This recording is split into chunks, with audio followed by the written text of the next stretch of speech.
Hello everyone, welcome to the new video. दोस्तों, इस video में हम लोग बात करेंगे NICL AO प्रीलिम्स का एनालिसिस। जी हाँ दोस्तों, आज 2 स्लॉट में एग्ज़ाम हुआ, शिफ्ट 1 और शिफ्ट 2, और मैं इसी वीडियो में आपको शिफ्ट 1 का भी एनालिसिस दूंगा और शिफ्ट 2 का भी दूंगा। और ओवरऑल जो पेपर दिखाई दिया है, जो भी मतलब शिफ्ट 1 को है शिफ्ट 2, मैं क्वेश्चंस भी डिस्कस करूँगा। इसके अलावा मतलब कि RC जैसे इंग्लिश RC क्या बेस पे था, क्या टाइप्स में था, और कुछ कुछ जो क्वेश्चंस मुझे मिले हैं तो उसमें से डिस्कस मैं करने वाला हूँ। इसके अलावा मेरे हिसाब से मिनिमम अटेम्प्ट कितने होने चाहिए वो मैं आपको बताऊँगा, क्योंकि कट ऑफ का काफ़ी अच्छा रोल प्ले होने वाला है।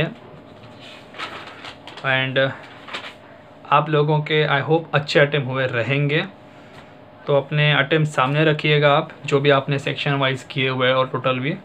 तो फटाफट शुरू करते हैं हम लोग शिफ्ट 1 का एनालिसिस। ठीक है, अभी हो सकता है कि कोई मैं डिफ़िकल्ट बोलूँ तो मॉडरेट लगे, तो उसका टेंशन मत लेना। ये हर एक के ऊपर है कि आपने वो सेक्शन सॉल्व कैसे किया है। ठीक है, चलो अभी इंग्लिश की बात करते हैं। इंग्लिश का सेक्शन शिफ्ट 1 की बात करूँ, लोग ओवरऑल इजी कह रहे हैं। ठीक है, एक आध दूसरे क्वेश्चंस थोड़े से लगे, पर बाकी उनको इजी लगा है। RC 7 मार्क्स का आया था। कोई इंश्योरेंस बेस्ड था पैसेज, जिसमें 2 क्वेश्चन सिमिलर और अपोजिट वर्ड्स पे पूछे गए थे। ठीक है, और उसका जो थीम कहूँ या जो main central theme of the passage वो था कुछ पॉलिसी होल्डर सरप्लस, इसके बारे में था, जिसमें सिमिलर वर्ड कुछ रिफ्लेक्टिव पूछा गया था और अपोजिट वर्ड कुछ थीनर, ऐसे कुछ पूछे गए थे क्वेश्चंस। ठीक है, सिंगल फिलर्स आए थे, फिलिंग द ब्लैंक सिंगल था, 5 marks very easy. Cloze test आया था 5 मार्क्स का, कुछ एनवायरनमेंट अफेक्ट होता है बाय ह्यूमन एक्टिविटीज़ और ह्यूमन डीड्स, उसके बारे में बेस्ड था। देन सेंटेंस रीअरेंजमेंट के 5 क्वेश्चंस थे, 5 statements were given in that particular question. Word usage पे 3 थे, कुछ ब्रोकर, कुछ प्रपोजल, देन प्रीमियम, ऐसे वर्ड्स दिए गए थे। एंड एरर डिटेक्शन आया था ग्रामेटिकल बेस्ड पे, 5 marks. So finally I am happy कि ये क्वेश्चन फाइनली आपको मिला, एरर डिटेक्शन। ठीक है, तो ये हुआ इंग्लिश का एक जनरल आइडिया। अब बात करते हैं रीजनिंग की। Reasoning first section shift 1 easy माना जा रहा है। मैं दुआ करता हूँ आप लोगों ने इसमें मेला लूटा होगा। देखो, मैंने कहा था, आप जिन्होंने मेरी वीडियो देखी इससे पहले, मैंने कहा था फ्लोवर और स्क्वायर और लीनियर बेस आएंगे पजल, तीनों आ गए। ठीक है, फ्लोवर बेस आया था, स्क्वायर सेटिंग आया था, that is inward outward, then linear arrangement भी आया था, 9 पीपल फेसिंग नॉर्थ। ठीक है, और मुझे नहीं लगता इसमें एक आधा एडजस्टमेंट थोड़ा सा घुमा के तो इतना पेचीदा होना चाहिए, बिकॉज इवेंचुअली आप पढ़ के गए तो किसी को भी आना चाहिए। ठीक है, बॉक्स पजल को मैं थोड़ा साइड में रखता हूँ, अगर बाई चांस ये सब करने में टाइम गया होगा तो, बाई चांस बॉक्स नहीं हुआ है तो। बट बॉक्स पजल 9 बॉक्सेस थे। ठीक है, शुरुआत से बता रहा हूँ, बॉक्स पजल 9 बॉक्सेस थे, ये 5 मार्क्स का था। फ्लोर पजल कुछ 9 फ्लोर्स का था with 1 variable. Then square sitting arrangement था, जैसे मैंने कहा स्क्वायर पजल, वो भी 5 मार्क्स का इनवर्ड आउटवर्ड पजल में। देन लीनियर अरेंजमेंट आया था, 9 पीपल फेसिंग नॉर्थ। ठीक है, ये हुए 20 मार्क्स पजल्स के लगभग। देन कोडिंग डिकोडिंग 5 मार्क का था, वो पुराने पैटर्न पे था, ओल्ड पैटर्न पे बेस्ड था। इनइक्वालिटी आए थे 3 questions something. Then direction 2-3 marks के लिए आया था, ये भी इजी लेवल, नॉर्मल लेवल के आए थे क्वेश्चंस। सिलोगिज्म 4 क्वेश्चंस कुछ देखे गए थे लगभग, और वो 3x2 फॉर्मेट में थे, मतलब 3 स्टेटमेंट्स 2 कंक्लूजन्स। ठीक है, और एक आध दूसरा मिसलेनियस था कि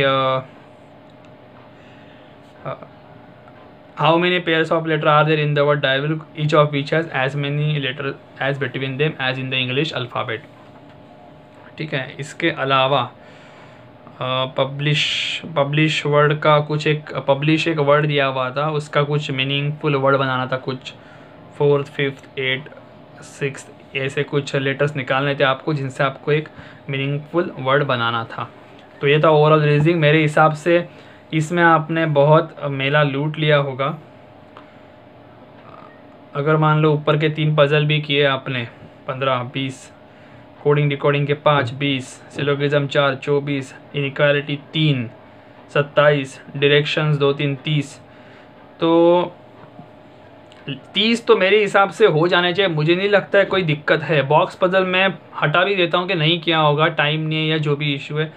28 से 30 तो अभी जाने चाहिए। बता दीजिएगा आपके अटेम्प्ट कितने थे शिफ्ट 1 वालों। और क्वांटिटेटिव एप्टीट्यूड ये थोड़ा सा मॉडरेट बोला गया, थोड़ा सा गेम घुमाया, क्योंकि जाहिर सी बात है अगर जिनको इंग्लिश ईजी जा रहा है, जिनको रीजनिंग ईजी जा रहा है, तो एक सेक्शन तो कोई होगा थोड़ा सा टेढ़ा। सबसे पहले चीज़ नंबर सीरीज उन्होंने रॉन्ग पूछी, रॉन्ग नंबर सीरीज का पैटर्न पूछा, तो दो स्टूडेंट्स को थोड़ा सा टाइम लगा कैलकुलेट करने में। कुछ स्टूडेंट ने अप्रॉक्स 2-3 किए और आगे बढ़ गए, ऐसे भी स्टूडेंट्स हैं, ठीक है। तो 5 मार्क्स के वो थे। अप्रॉक्सीमेशन सिंप्लीफिकेशन थे 5 मार्क्स के लिए।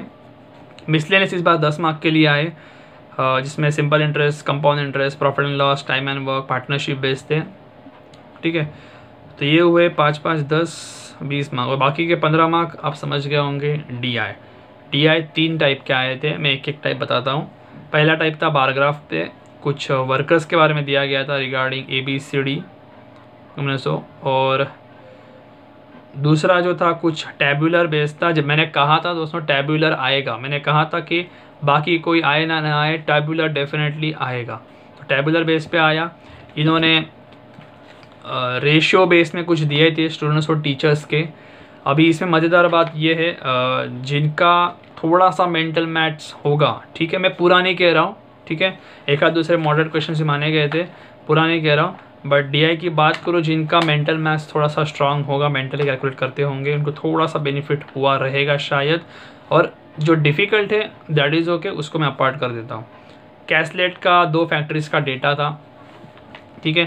तो मैथ्स में स्टूडेंट्स के अटेम्प्ट जो बढ़ते हैं, तो इस बार कुछ स्टूडेंट्स ने कहा 20 तक जा रहे हैं, कुछ लोगों ने कहा 25 से भी ऊपर किए हुए हैं, 25 तक पहुँचे हैं वो। हो सकता है मिसलेनियस क्वेश्चन ज़्यादा किए हों, ठीक है। मेरे हिसाब से मुझे लगता है कि मिनिमम 70-72 इसमें होने चाहिए। याद रखना मैं मिनिमम कह रहा हूँ, मिनिमम कम से कम 70-72 आपके क्वेश्चंस शिफ्ट 1 वालों आपके हो जाने चाहिए थे, ठीक है। कि अगर मैं बात करूँ रीजनिंग के लगभग 28 से 30 क्वेश्चंस, और इंग्लिश में आपने अगर किए क्लोज टू 24 और सो, ठीक है। तो ये हुए आपके कुछ 54 या 55 क्वेश्चन समथिंग, ठीक है। तो 52 से 55 पकड़ते हैं। और बाद में मैथ्स अगर आपसे 20 भी करके आते हो तो वो जा रहा है टोटल, ठीक है।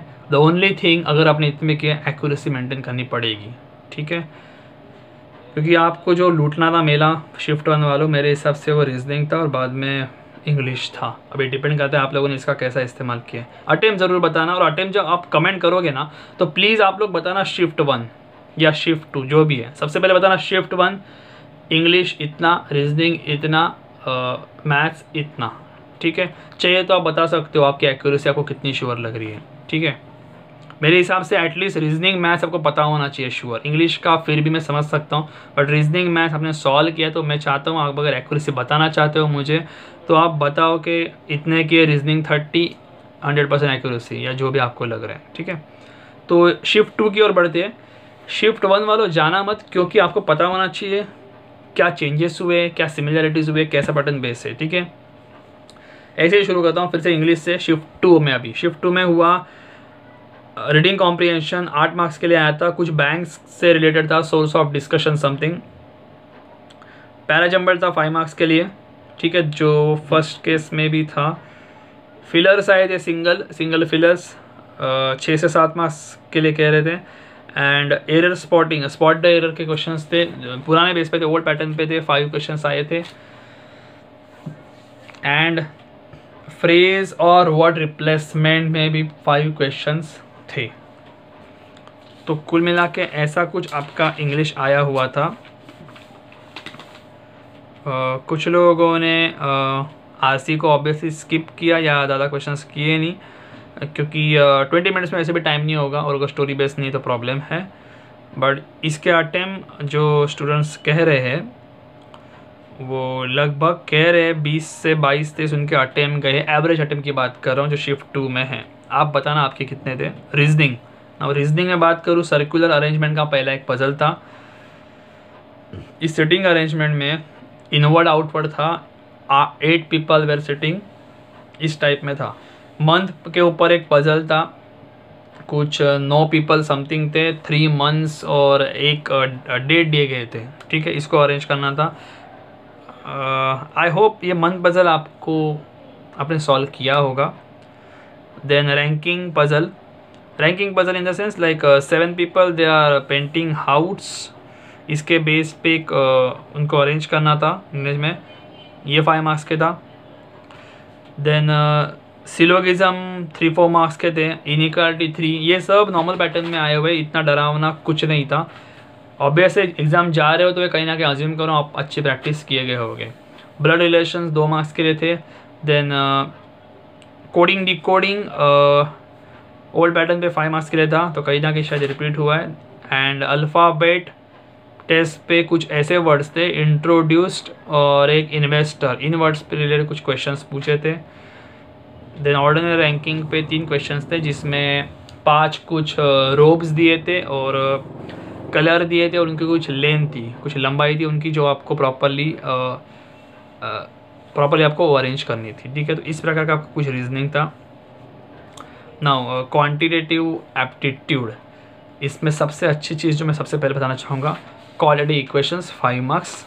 सो आई होप आपने मेरा लूट लिया होगा इसमें, क्योंकि अभी देखो शिफ्ट 1 वालों, आपके केस में तो क्वाड्रेटिक इक्वेशन आया नहीं है, ठीक है, ये एक फ़र्क। दूसरी चीज़, शिफ्ट 2 की बात कर रहा हूँ, आपको आया था नंबर सीरीज़ मिसिंग 5 मार्क्स, ठीक है, शिफ्ट 1 में रॉन्ग नंबर सीरीज़, तो ये गेम वहाँ पे बदला। अभी DI की बात करते हैं। देखो टेबुलर DI आया था, स्कूल डेटा के ऊपर कुछ बेस था, 5 मार्क्स, ठीक है। 3 DI आए थे, तो पहला DI था टेबुलर। देन कैसलेट DI की बात करूँ, एयरलाइंस से रिलेटेड कुछ डेटा था, तो उसके ऊपर बेस था, 5 मार्क्स।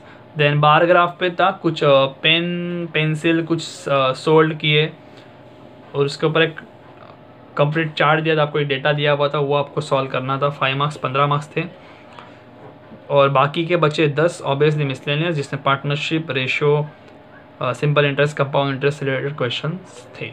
तो ये हुआ आपका 100 एप्टीट्यूड। अभी देखो इसमें स्टूडेंट्स अगर बात करें तो जो रीजनिंग है, ठीक है, सबसे पहले आप लोग बताओ, अगर आप लोग 30 तक पहुँचे हो रीजनिंग में, तो कौन सा पजल या क्या चीज़ें मिस हुई। मेरे हिसाब से पजल ही होगा जो मिस किया होगा शायद, या दूसरा भी कुछ अगर छूट गया है तो भी बता देना, ठीक है। क्योंकि कुछ लोगों ने मुझे कहा कि उन्होंने 30 किए, ठीक है, सिर्फ ये सर्कुलर छोड़ दिया इन द सेंस उन्होंने इनवर्ड आउटवर्ड देख के डिसीजन लिया, बाद में करते, जो कि मेरे हिसाब से एक सेंसिबल डिसीजन होगा शुरुआत में अगर ये नोट हुआ है तो बाकी करते करते उन्होंने सारी चीज़ें वाइंड अप कर दी और उतना टाइम नहीं मिला, 20 मिनट का टाइम मरे। 30 है बट दे आर श्योर 30 उनके जेब में है। यानी रीजनिंग में कंपेयर करूं तो इतना फ़र्क नहीं है दोनों की लेवल में, ठीक है। इंग्लिश भी 20 से 23 है, बट पहले इंग्लिश में आपको एरर डिटेक्शन मिली थी तो कहीं, और यहाँ पे भी आपको फिलर्स मिले थे 5 से 6 या 7। देखो लगभग सेम कह रहा हूँ, लेकिन मैथ्स में थोड़े ही चेंजेस है। यस, सीरीज़ मिसिंग थी तो फिफ्थ 1 में रॉन्ग थी, क्वाड्रेटिक इक्वेशंस आया नहीं था। फिर अगर DI की भी बात करें, DI, बार ग्राफ, टेबुलर, कैसलेट तीनों ही सेम हुए और मिसलेनियस है। देखो इसमें जो मैं कहूँ, मैं उसी रेंज में कहूँगा आप लोगों को कि मिनिमम 70-72 कहा था मैंने पहले, ठीक है। 70-72 से लेके 75 तक मैं कहता हूँ। शिफ्ट 2 को भी आपका इस रेंज में हुआ मार्क्स तो चलेगा, और इससे आगे बढ़ो तो बेटर है। I have heard about students वो 80s में गए हैं, ठीक है, हो सकता है आप खुद भी शायद 90s में गए होंगे, इट्स रियली गुड। बट इसका क्या होने वाला है पता है, अगर पेपर एकदम इजी जा रहा है सबको तो ओवरऑल इंडिया इजी जा रहा है, सिर्फ आपको नहीं। तो इजी जा रहा है तो अटेम्प्ट ज़्यादा होंगे, अटेम्प्ट ज़्यादा होंगे तो आपके करेक्ट आंसर्स ज़्यादा होंगे, ठीक है, क्योंकि इतना इजी जा रहा है तो करेक्ट आंसर्स होंगी, और करेक्ट आंसर ज़्यादा आ रहे हैं तो बॉस कट ऑफ भी बढ़ेगा। इसीलिए मैं बोलता हूँ 70s के अबव रहेंगे तो आप थोड़ा बहुत सेफ हो। फिर भी wait for the result, obviously don't make any decision hastily. So this is the analysis guys, PO prelim analysis, sorry AO prelim analysis NICL का। आप बताना कि आपका तजुर्बा कैसा था, आपने क्या स्किप किया, क्या नहीं किया, या क्या अटेम्प्ट है। सिर्फ अटेम्प्ट शेयर मत करना, आप अपना एक्सपीरियंस भी शेयर करो, आपको कैसा लगा, क्या स्पेशली वो बताना मुझे कि रीजनिंग में आप मतलब तीनों में बता सकते हो, बट रीजनिंग में कौन सा पजल छोड़ा, ठीक है, मतलब अगर पूरा किया तो कोई इशू नहीं है, लेकिन 30 तक गए तो कौन सा पजल छोड़ा। DI में आपको कुछ स्लाइटली कुछ नोटिस किया गया क्या, या नंबर सीरीज़ का कुछ भी क्वेश्चंस याद है तो आप, या कुछ भी और शेयर करना है आप शेयर कर सकते हो, ठीक है। तो अभी तक के लिए एनालिसिस में इतना ही। और हाँ, मैं इसके NICL AO के में कुछ एक आध दूसरा वीडियो में डेफिनेटली आने वाला हूँ। मेरा एक्चुअली वर्क ऑन चालू है, लेकिन मैंने सोचा पहले आपको एनालिसिस दे दूँ ताकि आपको आइडिया हो जाए। मैं इसका अभी भी काम उस पर चल रहा है मेरा, तो वो मैं आने वाले दिनों में डेफिनेटली आपके साथ वो शेयर करूँगा। तो अभी तक के लिए वीडियो में इतना ही। वीडियो देखने के लिए शुक्रिया।